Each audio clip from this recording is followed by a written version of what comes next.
Hey, wise guys, it's Penny with Pennywise Coaching.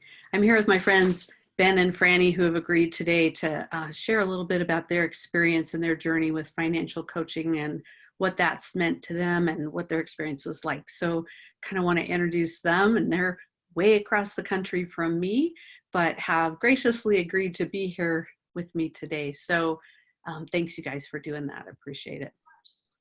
So I just kind of wanted to get some perspective from you about what it was like for you before you sought out coaching, and why you sought out coaching, how you even knew to look for that, and kind of where you were at before we got started. Okay. Let's see. We've been married for 19 years, and that pretty much the whole time finances have never been something that we were taught or we knew how to deal with, and it was often paycheck to paycheck. And if we ever had that excess, it somehow disappeared in that great black chasm. We're not quite sure what happened to it. And we would try to make wise decisions with our money, but we never quite knew what we were doing. Mm-hmm. And so I think I came to the point where I was just sick and tired of feeling sick and tired, feeling like we never had enough. And it was always a struggle and we could never make enough. And so I knew that we had gone to talk to financial advisors before, but that's not the same. We didn't need to know where to put excess money. We needed to figure out where we had excess money. And so life coaching is really big. I'm actually getting certified to be a coach. And so I was like, there has to be a financial coach out there somewhere. And so Ben and I talked about it, and he is always a great sport. And you were like, you're right, this is what we need to do. And so we just researched and we found you. Good. Yeah, and for me, Franny is the one who provided the momentum, the initial impetus to find a coach. But for me, I was also pretty sick of just the same patterns that kept repeating over and over again. You know, we as Franny said, we were living paycheck to paycheck. We'd get ahead a little bit, or we'd feel we'd get ahead, and then life would happen, and we'd end up, going backwards, and our debt was just kind of snowballing. And when she said, hey, a life coach would help, or a financial coach would help us, I thought, well, anything's better than what we're doing, or seek wisdom where you can find it. So so we found you, and things have changed tremendously. Mm-hmm. So tell me about some of the changes. What have you experienced? I know, sometimes people have told me that they thought if they hired somebody like me that I would come in and tell them how to spend their money, and all of a sudden your life would stop and you wouldn't have any fun anymore. So what's that been like for you? It hasn't been that way at all, actually. I wasn't quite sure what to expect, but and my, when it came time to budget previously, I had experienced great anxiety. I'd actually run away from it. I wouldn't do it, and then that was part of the pattern that we were in. But what I found is that, I don't know, I enjoy it now. My whole mindset has changed. And a large part of that was because you didn't come in and tell us what to do. You asked us questions and found out what we wanted to do, and then kind of taught us some good disciplines and gave us some tools, honestly, that have just taken away a lot of the fear and uncertainty, and helped us realize that what we have, is, managing what we have is sufficient for us. So I don't know, that's been amazing. Well, and I think you started us out just sort of budgeting, figure out what we have and where we wanted to go. What I love about you is that, you definitely have goals for us, but if our goals go off of your goals, you're like, hey, if that's the way you want to do it, we can do it. Or especially in the beginning when we would overspend or we wouldn't track, there was never any judgment. And that was huge for me, because I approach this with a lot of shame. I've had a lot of shame when it comes to money. Sure. And so it's interesting, because I was the one who started seeking you out, but then before meetings, I would always feel resistant, no, I don't want to do this. And it wasn't you. I think it's my relationship with money, because money is very emotional. It's more than just numbers on a page. We learn so much from our parents and our culture, and I think that was a large part of it. And I feel like you've helped me so much just realize it's a tool, Has no judgment on who I am or Right. how we do life.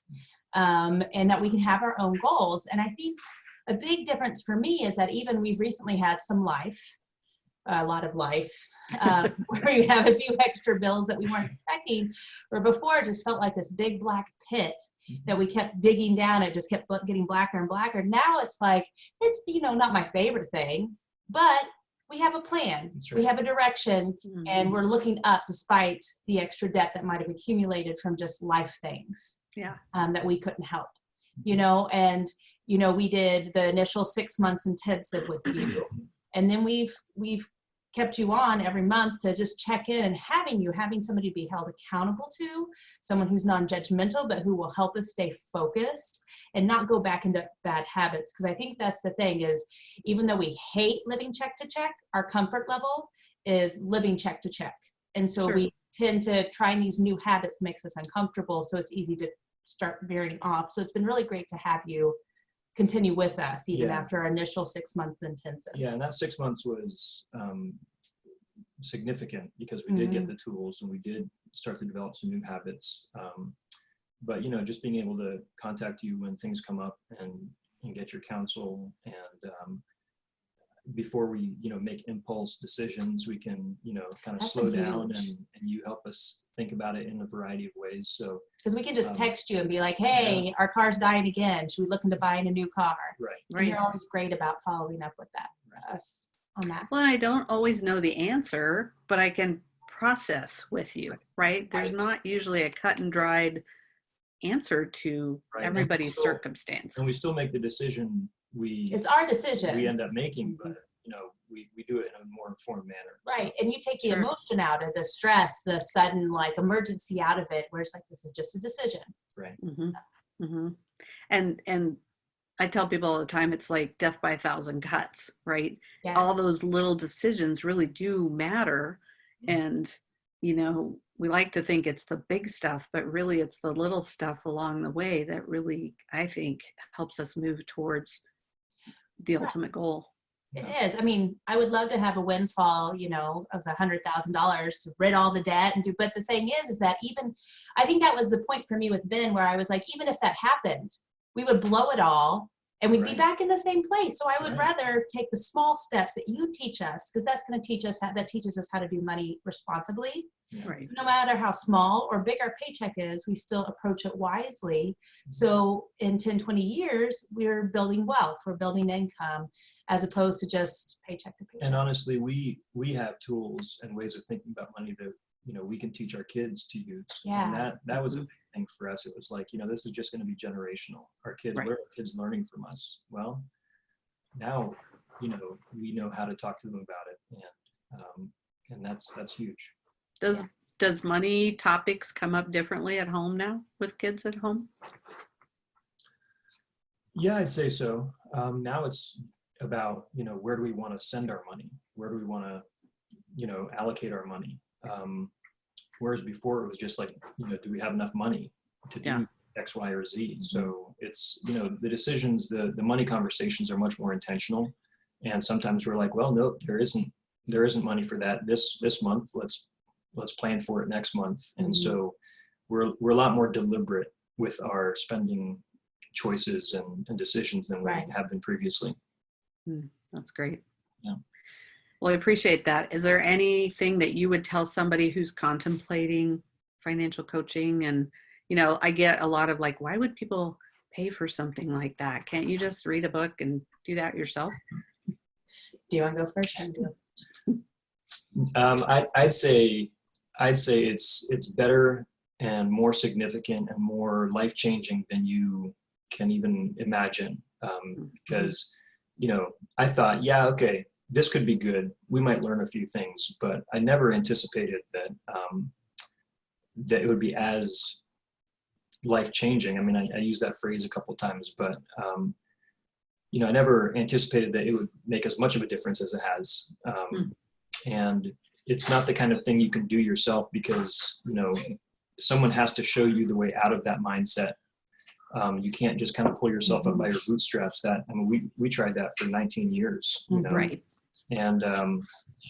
And so I'm a much bigger believer in coaching than I was before.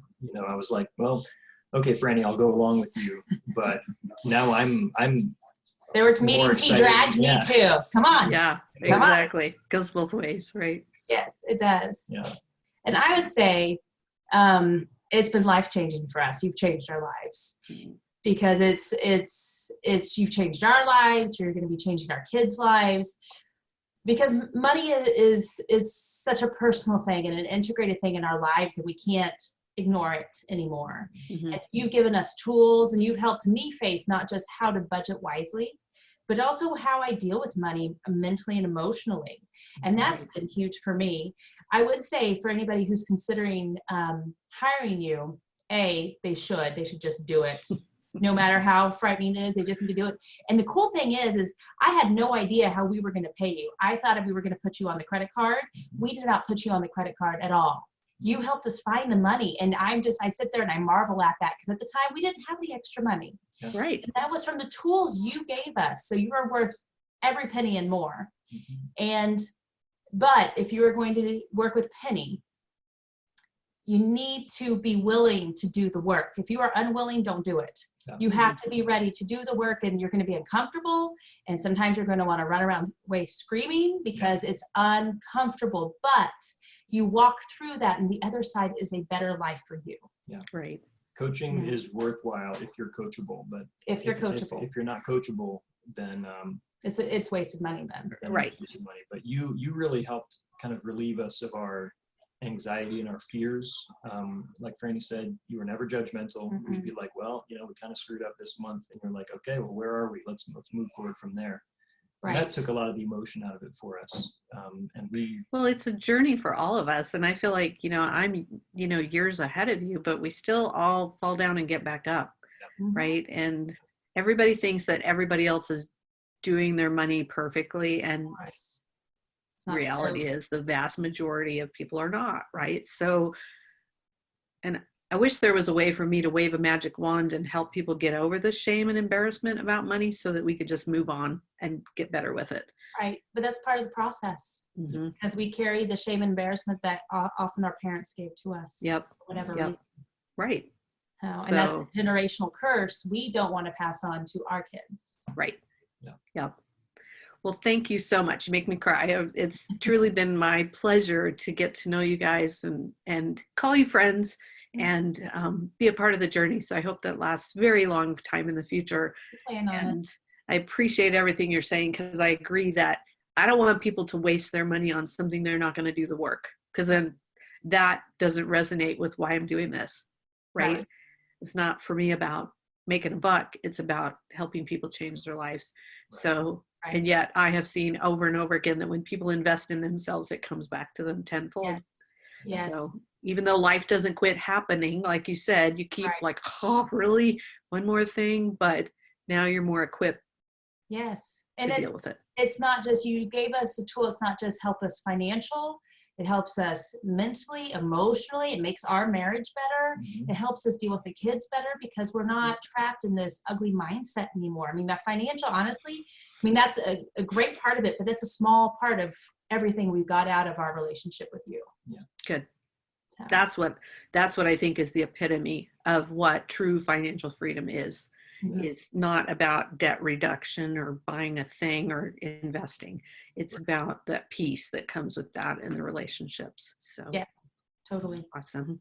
Well, thank you. Clearly it's Christmas time in our world. So thanks for giving me a few minutes of your holiday time to record with some other people. So, I'll end the recording here. So as I like to end every conversation with, be wise.